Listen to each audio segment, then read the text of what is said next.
مولانا Salman Bijnori official کے YouTube channel کو subscribe کریں اور بیل آئیکن پر کلک کریں۔ الرحیم الحمد للہ نحمده ونستعینه ونستغفره ونؤمن به ونتوکل علیہ ونعوذ باللہ من شرور انفسنا ومن سیئات اعمالنا من يهده اللہ فلا مضل له ومن يضلله فلا هادی له ونشهد أن لا إله إلا الله وحده لا شريك له ونشهد أن سيدنا ونبينا ومولانا محمدا عبده ورسوله صلى الله تعالى عليه وعلى آله وأصحابه وبارك وسلم تسليما كثيرا أما بعد فأعوذ بالله من الشيطان الرجيم بسم الله الرحمن الرحيم ربنا لا تزغ قلوبنا بعد إذ هديتنا وهب لنا من لدنك رحمة إنك أنت الوهاب سبحان ربك رب العزة عما يصفون وسلام على المرسلين والحمد لله رب العالمين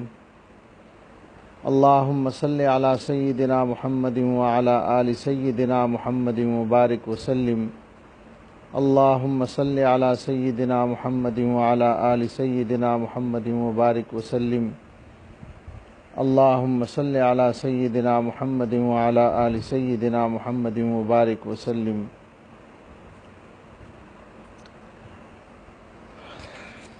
اس وقت بیان شروع کرنے میں کسی قدر تاخیر بھی ہو گئی، اس لیے بیان قدر مختصر کرنے کا ارادہ ہے، اور گفتگو کا موضوع آج کل کے تقاضے تو طرح طرح کے ہیں۔ جو موضوع اس زمانے میں محرم کے مہینے میں سب سے زیادہ زیر بحث رہا ہے، حضرات صحابہ رضی اللہ تعالی عنہم اجمعین سے متعلق، اگرچہ اس پر 2-3 بیانات یہ عاجز کر چکا ہے، لیکن پھر بھی مختلف پہلوؤں سے اس موضوع پر کچھ کہنے کے تقاضے چل رہے ہیں، لیکن اس وقت اس کے بجائے ایک اور ضروری بات پر گفتگو کرنے کا خیال ذہن میں آیا۔ قرآن کریم کی ایک آیت میں نے پڑھی ہے، اور وہ آیت اصل میں دعا ہے، بندوں کو اللہ تعالیٰ نے سکھائی ہے، اور اللہ تعالیٰ نے اپنے ان بندوں کی طرف سے اس کو ذکر کیا ہے جو راسخ فی العلم ہیں۔ راسخ فی العلم کا مطلب ہے ایسے لوگ جن کو اللہ تعالیٰ نے حقیقت میں نافع علم عطا فرمایا، بصیرت عطا فرمائی، گہرائی عطا فرمائی، علم کے اندر پختگی عطا فرمائی، وسعت عطا فرمائی، وہ لوگ راسخ فی العلم کہلاتے ہیں۔ قرآن کریم میں ان کے بارے میں اس دعائیہ آیت سے پہلے جو الفاظ ہیں وہ اس طرح ہیں: وَالرَّاسِخُونَ فِي الْعِلْمِ يَقُولُونَ آمَنَّا بِهِ۔ اوپر سے ایک مضمون چل رہا ہے کہ قرآن کریم میں جو مضامین ہیں کچھ وہ ہیں جو بالکل محکم اور واضح ہیں، اور کچھ ایسے ہیں کہ جن کے معنی واضح نہیں ہیں۔ تو جن لوگوں کے دلوں میں گمراہی ہے، کجی ہے، ٹیڑھ ہے، وہ ان چیزوں کے پیچھے پڑتے ہیں جو واضح نہیں ہیں۔ اللہ تعالیٰ کی طرف سے کچھ چیزیں بندوں کی آزمائش کے لیے بھی بیان کی گئی ہیں، اور ان کے معانی اور ان کے مفاہیم سب بندوں کے لیے عام نہیں کیے گئے ہیں۔ تو جن کے مزاج میں کجی ہوتی ہے، گمراہی اور ٹیڑھ پن ہوتا ہے وہ ان کے پیچھے پڑتے ہیں.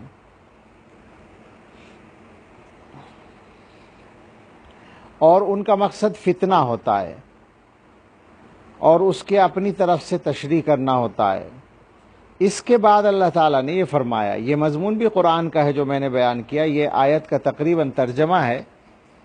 اس کے بعد یہ الفاظ ہیں جو میں نے عرض کیے ابھی پڑھے ابھی، والراسخون فی العلم، کہ یہ اوپر والا طریقہ تو گمراہ لوگوں کا ہے، کج لوگوں کا ہے، کج فکر لوگوں کا ہے. لیکن جو لوگ راسخ فی العلم ہیں، جن کے پاس اللہ کا دیا ہوا گہرا علم ہے،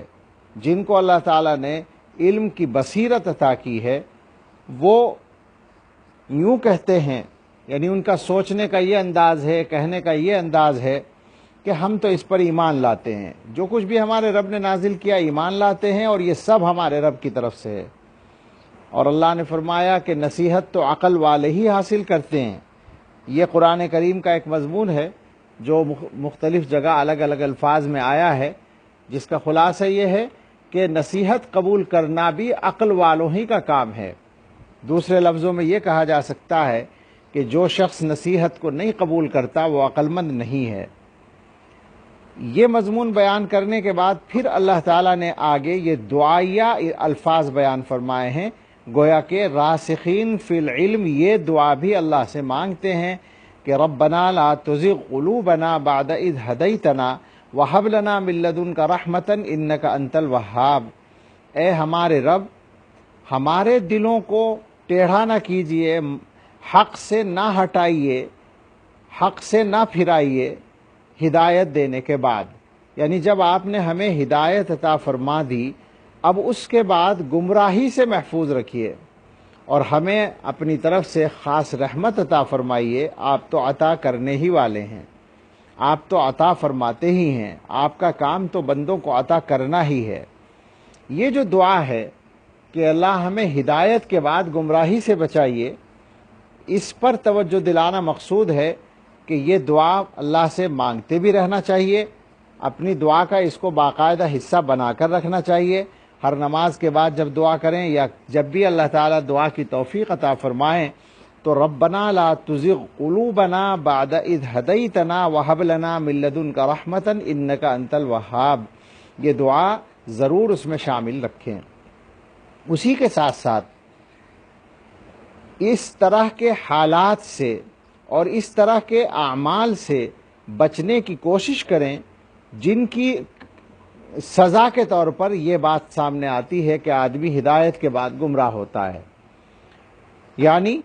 ایک آدمی کو اللہ تعالیٰ نے ہدایت دے دی، ہدایت اللہ کی نعمتوں میں سب سے بڑی نعمت ہے، جس کی دعا سورہ فاتحہ میں اللہ نے سکھائی ہے کہ اللہ سے دعا کرو اہدنا الصراط المستقیم، اور پہچان بھی بتا دی کہ صراط الذین انعمت علیہم. تو ہدایت اللہ کی نعمت، بہت بڑی نعمت، سب سے بڑی نعمت، اور یہ ہدایت ملنے کے بعد پھر کسی سے واپس لے لی جائے، یہ اس شخص کی بہت بڑی بدقسمتی. تو ایسا کیوں ہوتا ہے؟ یوں تو اللہ تعالیٰ کے فیصلے ہیں، اللہ تعالیٰ کی حکمتیں ہوتی ہیں جس کے لیے جو اللہ تعالیٰ فیصلہ کریں، لیکن عام طور پر قرآن و حدیث پہ نظر ڈالنے سے جو بات سمجھ میں آتی ہے وہ یہ ہے کہ اس کے اسباب ہوتے ہیں، آدمی کی غلطیاں ہوتی ہیں، جن کی بنیاد، سب سے بڑی بنیاد آدمی کے مزاج کا تکبر ہوتا ہے. اگر آدمی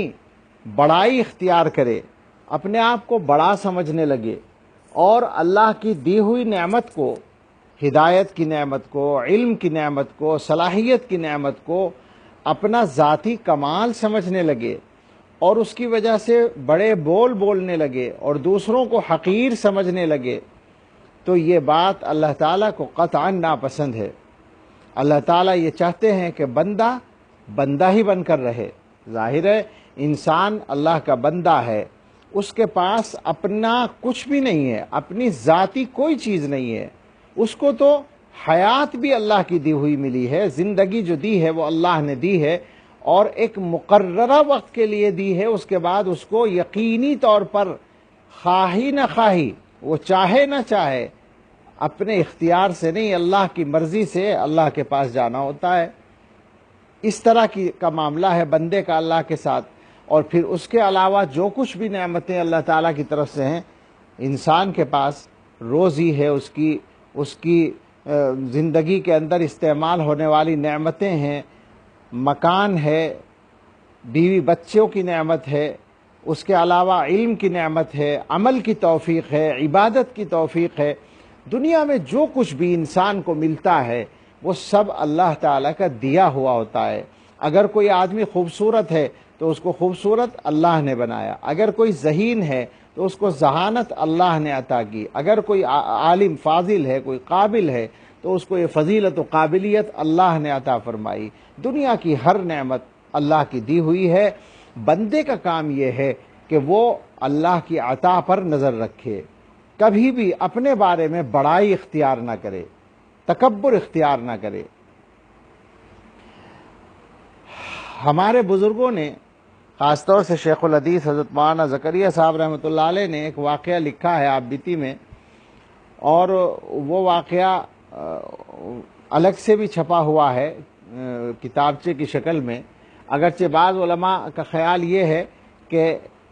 یہ واقعہ اس طرح بعینہ پیش آنا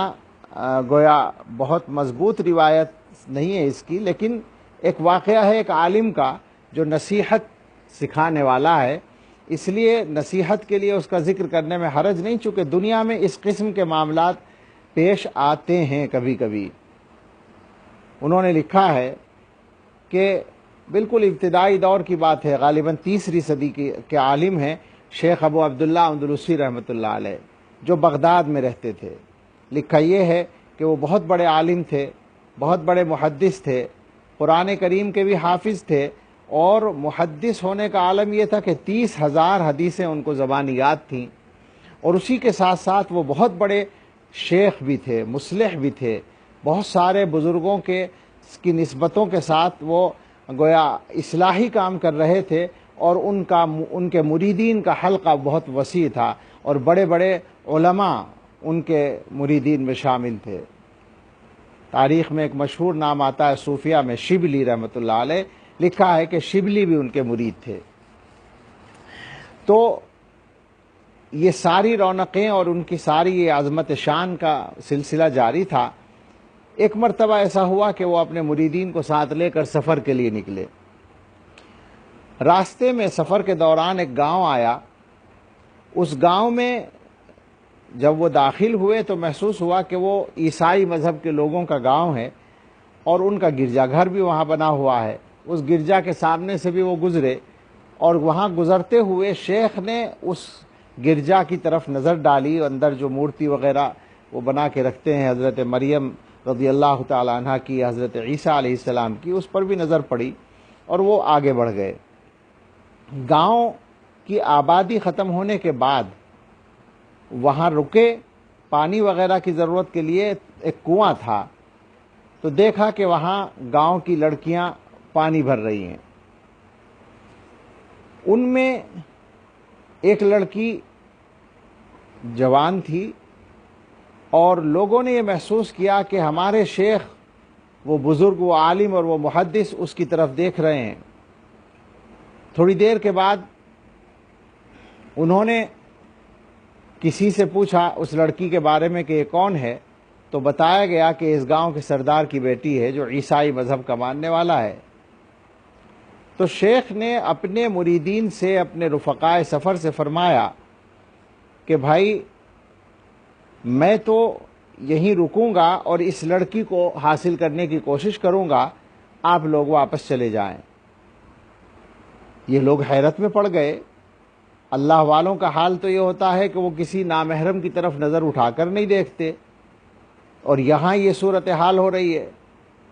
تو بڑا تعجب ہوا، بڑا افسوس ہوا۔ شیخ کو کہا ان لوگوں نے کہ حضرت یہ آپ کیا بات کر رہے ہیں، یہ آپ کے شایع نشان کہاں ہے بات؟ لیکن شیخ نے کہا کہ جو ہونا تھا وہ ہو چکا ہے، جو تقدیری بات تھی وہ پیش آ چکی ہے، اب آپ لوگ مجھے یہاں چھوڑ کر چلے جائیں۔ مجبوراً وہ لوگ وہاں سے چلے، شیخ وہیں رک گئے، اور غم کی حالت میں، افسوس کی حالت میں وہاں سے چلے، واپس بغداد آ گئے یہ سب لوگ، اور انہوں نے آ کر بتا دیا کہ یہ واقعہ پیش آیا ہے، ہمارے شیخ جو ہیں اس میں مبتلا ہو گئے ہیں۔ تو سن کر مریدین جو اور یہاں تھے ان پر بھی غم کے پہاڑ ٹوٹ پڑے، اور یہ الفاظ لکھے ہیں کہ بعضے تو اسی غم میں اللہ کو پیارے ہو گئے، اور وہ جو رونق تھی خانقاہ کی، اور وہ جو اصلاح کی اور روحانیت کی محفلیں تھیں، وہ سب ماند پڑ گئیں ان سے متعلق جو تھیں۔ ایک وقت گزرا، تقریباً 1 سال گزرا۔ 1 سال گزرنے کے بعد ان حضرات کو یہ خیال ہوا کہ اس گاؤں میں جا کر دیکھنا چاہیے ہمارے شیخ کس حالت میں ہیں۔ تو چند مریدین نے رخت سفر باندھا اور یہ وہاں پہنچے۔ لوگوں سے جا کر پوچھا کہ یہاں پچھلے سال ایک واقعہ اس طرح کا پیش آیا تھا، تو کسی کو معلوم ہو کہ وہ صاحب، وہ شیخ جو تھے وہ کہاں ہیں؟ تو لوگوں نے بتایا کہ ہاں وہ معلوم ہے، سب کو معلوم ہے، تمہارے جانے کے بعد انہوں نے اس لڑکی کے باپ سے اس کا ہاتھ مانگا تھا، اس سے کہا تھا کہ میں اس سے نکاح کرنا چاہتا ہوں، تو اس نے شرط لگائی تھی کہ تم 2 سال تک میرے جانور چراؤ، خنزیر جو اس کے ہاں پلتے تھے وہ چراؤ، تو میں تمہارے ساتھ اپنی لڑکی کا نکاح کر دوں گا۔ تو شیخ نے بے تکلف یہ شرط قبول کر لی، اور اب وہ جنگل میں جانور چرا رہے ہیں۔ بڑا صدمہ ہوا ان لوگوں کو۔ یہ کسی طرح وہاں پہنچے، دور سے ہی نظر آ گیا کہ شیخ کھڑے ہیں اور جانور چر رہے ہیں۔ ان کو دیکھ کر شیخ نے بھی سر جھکا لیا، اور یہ لوگ رونے لگے، اور جب وہاں پہنچے تو شیخ بھی رونے لگے، اور خوب ایک گریہ و زاری کا ماحول ہو گیا۔ ان لوگوں کے رونے کو سن کر جانور بھی چلانے لگے۔ جب ذرا کچھ سکون ہوا تو ان لوگوں نے شیخ سے حال پوچھا۔ انہوں نے کہا کہ جو تم دیکھ رہے ہو یہی حال ہے۔ تو انہوں نے کہا کہ حضرت آپ قرآن کریم کے حافظ تھے، تو قرآن یاد ہے اب بھی؟ انہوں نے فرمایا کہ صرف ایک آیت یاد ہے، وَمَن يَتَبَدَّلِ الْكُفْرَ بِالْإِيمَانِ فَقَدْ ضَلَّ سَوَاءَ السَّبِيلِ، کہ جو کفر کے بدلے کفر کو اختیار کر لے ایمان کے بدلے، جو ایمان کے بدلے میں کفر کو لے لے تو وہ سیدھے راستے سے بھٹک گیا۔ یہ آیت یاد ہے۔ کہا 30,000 حدیثیں آپ کو یاد تھیں، اب بھی کوئی حدیث یاد ہے؟ تو انہوں نے بتایا کہ ایک حدیث یاد ہے جس کا مفہوم یہ تھا کہ جو اپنا دین بدل دے اس کو قتل کر دیا جائے۔ بڑا رنج ہوا کہ علوم بھی ختم ہو گئے اور یہ صورتحال بن گئی۔ خیر کسی طرح سے یہ لوگ غم کی حالت میں وہاں سے لوٹے۔ واپسی کے سفر میں انہوں نے کہیں پڑاؤ ڈالا، وہاں یہ ٹھہرے ہوئے تھے کسی پانی کے چشمے کے کنارے، نہر کے کنارے۔ کچھ دیر کے بعد یا تو آرام کرنے کے بعد جب اٹھے تو محسوس کیا کہ اس چشمے سے، اس پانی کی ندی یا نہر جو بھی وہاں تھی، اس سے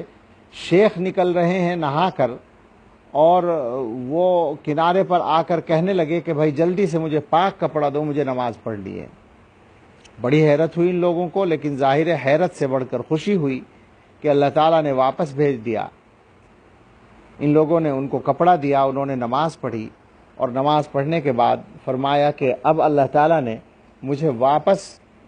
وہ دولت عطا کر دی ہے جو مجھ سے چھین لی گئی تھی، اب میں تمہارے ساتھ چلوں گا۔ لوگوں نے کہا کہ حضرت یہ ہوا کیا؟ آخر سمجھ میں نہیں آیا، یہ صورتحال کیوں پیش آئی؟ تو حضرت نے فرمایا کہ بات یہ تھی کہ جب ہم پچھلے سال اس گاؤں میں داخل ہوئے تھے اور میری نظر پڑی تھی کہ وہ لوگ مورتیوں کو یا تصویروں کو پوج رہے ہیں، تو میرے دل میں یہ خیال آیا تھا کہ عجیب بیوقوف لوگ ہیں، اللہ کو چھوڑ کر غیر اللہ کی عبادت کرتے ہیں، ہم اللہ کی عبادت کرتے ہیں۔ تو اسی وقت ایسا محسوس ہوا جیسے دل سے کوئی چیز نکل کر باہر چلی گئی، اور یہ گویا آواز سی آئی کہ تم کون ہوتے ہو ہماری عبادت کرنے والے؟ یہ تو ہماری توفیق ہوتی ہے۔ بس وہیں سے دل بدل گیا، اور گاؤں پار کرنے کے بعد اس لڑکی کو دیکھ کر میرا دل اس پر فریفتہ ہو گیا، اور میں نے پھر اسی کی طلب میں وہاں قیام کر لیا اور جانوروں کو چرانے لگا۔ لیکن جب تم لوگ آج ملاقات کر کے، اس سفر میں ملاقات کر کے واپس آئے، تو پھر میرے دل میں چوٹ لگی۔ میں نے اللہ سے کہا کہ یا اللہ میری غلطی معاف کر دیجئے، بہت سزا ہو گئی میرے لیے۔ تو اللہ رب العزت نے مجھے ایمان دوبارہ عطا کر دیا اور میں تیزی سے چلا اور تم سے آ ملا۔ اس کے بعد اللہ تعالیٰ نے وہی رونق اور وہی علوم اور وہ ساری اصلاح کی اور تربیت کی مجلسیں اور وہ رونقیں واپس عطا فرما دیں۔ تو یہ ایک نمونہ ہے، ایک مثال ہے، ایک سبق ہے کہ انسان کو بڑائی نہیں کرنی ہے، اللہ سے ڈرنا ہے اور ہر نعمت کو اللہ تعالیٰ کی طرف سے جاننا ہے اور کسی کو حقیر نہیں سمجھنا ہے۔ اور جب یہ آدمی یہ دل میں یہ جذبات صحیح رکھے گا، اپنے لیے تواضع ہوگی، اپنے آپ کو چھوٹا سمجھے گا اور دوسروں کو حقارت کی نظر سے نہیں دیکھے گا، تو پھر بولنے میں بھی وہ احتیاط کرے گا۔ یہ جو بولنے میں بے احتیاطی ہوتی ہے، یہ جو آدمی غلط باتیں کہتا ہے، یہ جو آدمی حد سے تجاوز کرتا ہے، یہ سب اس کے بنیادی طور پر اس کے تکبر کا نتیجہ ہوتا ہے۔ تو ہم سب کو خاص طور سے اس بات پر دھیان دینا ہے کہ ہم اپنی زندگی میں اپنے آپ کو بندہ سمجھ کر زندگی گزاریں۔ ہم اللہ تعالیٰ کی نعمتوں کو اپنی ذاتی نعمتیں نہ سمجھ لیں۔ آج دنیا میں یہ ہوتا ہے کہ ایک بندے کو اللہ نے مال دے دیا تو وہ مال پر تکبر کرتا ہے جیسے کوئی مال اس کی ذاتی چیز ہو، حالانکہ مال جس طرح آسانی سے اللہ تعالیٰ دے سکتے ہیں، اسی آسانی کے ساتھ واپس بھی لے سکتے ہیں۔ کسی آدمی کو اللہ تعالیٰ علم دے دیتے ہیں، کسی کو ذہانت دے دیتے ہیں، کسی کو عہدہ دے دیتے ہیں، کسی کو کوئی اور نعمت دے دیتے ہیں، تو اس کی وجہ سے وہ اپنے آپ کو یہ سمجھنے لگتا ہے کہ جیسے یہ نعمت، یہ دولت، یہ عظمت، یہ شہرت، یہ عزت، یہ اس کی ذاتی چیز ہے۔ تو اس کے نتیجے میں بڑائی آ جاتی ہے، پھر وہ دوسروں کو حقیر سمجھنے لگتا ہے اور اپنی حقیقت کو بھول جاتا ہے، اپنے اللہ کی طرف سے اس کی نظر ہٹ جاتی ہے۔ یہ اس کے لیے انتہائی خطرناک بات ہوتی ہے۔ ہر آدمی خاص طور سے اپنے احباب سے خاص طور پر اس کی گزارش ہے کہ اس کا بہت زیادہ اہتمام کریں، اس کا بہت زیادہ خیال رکھیں کہ تکبر دل میں نہ پیدا ہو اور زبان سے کوئی تکبر والی بات نہ نکلے۔ اس موضوع پر بہت سی باتیں سنائی جا سکتی ہیں، اس طرح کے واقعات تو بے شمار ہیں کہ انسان نے اپنی زبان سے تکبر کی کوئی بات کہی اور اللہ تعالیٰ کو وہ ناپسند ہو گئی اور اللہ کی طرف سے دنیا ہی میں اس کی سزا مل گئی۔ اللہ تعالیٰ ہم سب کو اپنا بندہ بن کر زندگی گزارنے کی توفیق دے اور ہمیں سب کو اللہ تعالیٰ بڑائی سے، تکبر سے، خود پسندی سے، عجب سے محفوظ رکھے اور اپنے فضل و کرم سے جو ہدایت کی نعمت اللہ نے عطا کی ہے، بات تو اصل میں یہیں سے شروع ہوئی تھی۔ ہدایت اللہ تعالیٰ کی سب سے بڑی نعمت ہے، اور قرآن کریم کی جو دعا اس وقت تذکرے میں آئی ہے، ربنا لا تزغ قلوبنا بعد اذ ہدیتنا وہب لنا من لدنک رحمۃ انک انت الوہاب، اس دعا میں ہدایت ہی کی کے سلسلے میں اللہ سے یہ درخواست کی گئی ہے کہ اللہ ہدایت دینے کے بعد کجی سے اور گمراہی سے بچائے رکھیے۔ آپ نے سنا ہوگا ہمارے حضرت جب دعا مانگتے ہیں تو ان کی دعا میں یہ 2-3 باتیں خاص طور سے ضرور شامل ہوتی ہیں۔ اے اللہ ہدایت کے بعد گمراہی سے محفوظ رکھیے، اے اللہ علم کے بعد جہالت کے کاموں سے محفوظ رکھیے، اے اللہ عزت کے بعد ذلت سے محفوظ رکھیے۔ اس طرح کی دعائیں ضرور کرتے ہیں، تو ہم سب کو یہ دعا مانگنی بھی چاہیے اور اپنے اعمال پہ نظر رکھنی چاہیے کہ ہمارے اعمال میں، ہمارے اقوال میں، ہماری باتوں میں، ہماری سوچ میں کوئی ایسی بات نہ آ جائے جو تکبر کی ہو اور جو اللہ تعالیٰ کو ناپسند ہو، جس کی وجہ سے اللہ کی طرف سے کسی طرح کی سزا کا فیصلہ ہو جائے۔ اللہ رب العزت ہم سب کی حفاظت فرمائے، اللہ تعالیٰ ہمیں ہدایت پر استقامت نصیب فرمائے، تکبر سے اللہ ہماری حفاظت فرمائے، آمین۔ وآخر دعوانا ان الحمد للہ رب العالمین۔ دعا کر لیجیے۔ الحمد للہ رب العالمین، الصلاۃ والسلام علی سیدنا محمد وآلہ واصحابہ اجمعین۔ یا رب لک الحمد کما ینبغی لجلال وجہک وعظیم سلطانک۔ ربنا آتنا فی الدنیا حسنۃ وفی الآخرۃ حسنۃ وقنا عذاب النار۔ ربنا لا تؤاخذنا ان نسینا او اخطأنا، ربنا ولا تحمل علينا إصرا كما حملته على الذين من قبلنا، ربنا ولا تحملنا ما لا طاقة لنا به، واعف عنا واغفر لنا وارحمنا، أنت مولانا فانصرنا على القوم الكافرين، ربنا لا تجعلنا فتنة للقوم الظالمين ونجنا برحمتك من القوم الكافرين، ربنا لا تزغ قلوبنا بعد إذ هديتنا وهب لنا من لدنك رحمة إنك أنت الوهاب، ربنا لا تزغ قلوبنا بعد إذ هديتنا وهب لنا من لدنك رحمة إنك أنت الوهاب اللهم إنك عفو تحب العفو فاعف عنا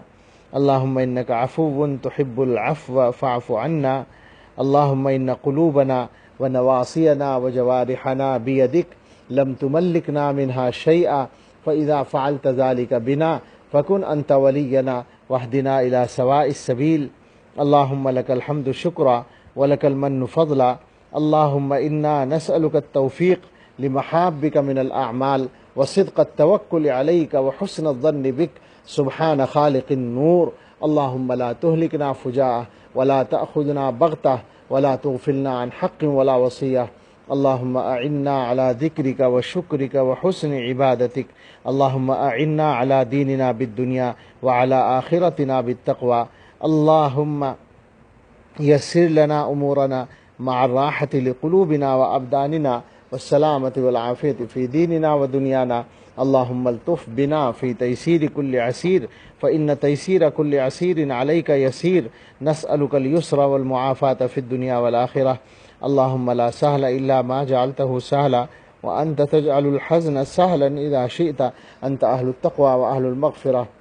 اللهم أعنا على ديننا بالدنيا وعلى آخرتنا بالتقوى اے اللہ ہم آپ کے کمزور بندے گناہ گار بندے عاجز و مسکین بندے آپ کی رحمت کے بے حد محتاج بندے اے اللہ اپنے فضل و کرم سے ہمیں اپنے اچھے بندوں میں شامل فرما لیجئے اے اللہ ہمیں ہدایت عطا فرمائیے اور ہدایت پر استقامت عطا فرمائیے اے اللہ گمراہی سے محفوظ رکھیے اے اللہ ہمیں اور ہمارے اہل و عیال و متعلقین کو اور ساری امت کے لوگوں کو ہدایت کامل عطا فرمائیے اور ہدایت ملنے کے بعد گمراہی کے کسی بھی درجے سے اللہ حفاظت فرمائیے اے اللہ اپنے خاص فضل کا معاملہ ہمارے ساتھ فرما دیجئے اے اللہ ہم سب کے لیے ایمان کامل پر خاتمہ مقدر فرما دیجئے اے اللہ اسلام کے احکام کے مطابق زندگی گزارنے کی توفیق عطا فرما دیجئے اے اللہ جسمانی اور روحانی بیماریوں سے شفا دے دیجئے اے اللہ قرضوں سے سبکدوش فرما دیجئے جن کے پاس گھر نہیں ان کو آرام دہ کشادہ گھر عطا فرما دیجئے جو بے روزگار ہیں انہیں بابرکت حلال روزگار دے دیجئے جو مقدموں میں الجھے ہوئے ہیں ان سے بری فرما دیجئے جو بے اولاد ہیں انہیں نیک صالح اولاد دے دیجئے جن کو اپنی اولادوں کی طرف سے کوئی پریشانی ہے ان کی پریشانی کو سکون میں اور خوشی و مسرت میں بدل دیجئے اے اللہ ہماری اولادوں کے سلسلے میں ہم سب کی اچھی تمنائیں پوری فرما دیجئے اے اللہ ہم سب اہل ایمان کو ایک دوسرے کا خیر خواہ بنا دیجئے اے اللہ اپنے فضل سے ایک دوسرے کا خیر خواہ بنا دیجئے اے اللہ بدخواہی کرنے سے محفوظ رکھیے اے اللہ بغض و کینہ و حسد دلوں سے نکال دیجئے اور ایک دوسرے کی خیر خواہی عطا فرمائیے اے اللہ تکبر اور دکھاوا نکال دیجئے اور اخلاص و تواضع عطا فرما دیجئے اے اللہ حسن نیت عطا فرما دیجئے اے اللہ اپنے اچھے بندوں میں ہم سب کو شامل فرما لیجئے اے اللہ اس امت پہ رحم فرما دیجئے اے اللہ اختلافات کو دور کر دیجئے اور اختلافات کو صحیح رخ پر ڈال دیجئے اے اللہ اے رب کریم حق کو واضح فرما کر لوگوں کو ہدایت عطا فرمائیے اے اللہ حق کو واضح فرما دیجئے اور حق کو غلبہ عطا فرما دیجئے اور ہمیں حق کے غلبے کے لیے استعمال فرما لیجئے اے رب کریم اے رحمان الرحیم ملت کے مفاد کے خلاف کام کرنے سے ہم میں سے ہر ایک کی حفاظت فرما دیجئے اے اللہ وبا سے اور وبا کے اثرات سے اور اس کے نتیجے میں پیدا ہونے والے حالات کی مشکلات سے ہم سب کی اور پوری امت کی حفاظت فرمائیے اے اللہ جو بے روزگار ہو گئے ہیں ان کو بابرکت حلال روزگار دے دیجئے ہم سب کے روزگار میں برکت فرما دیجئے اے اللہ ہمارے علم میں ہماری نیتوں میں ہمارے ارادوں میں ہمارے اعمال میں ہمارے گھر بار میں ہماری اولاد میں ہمارے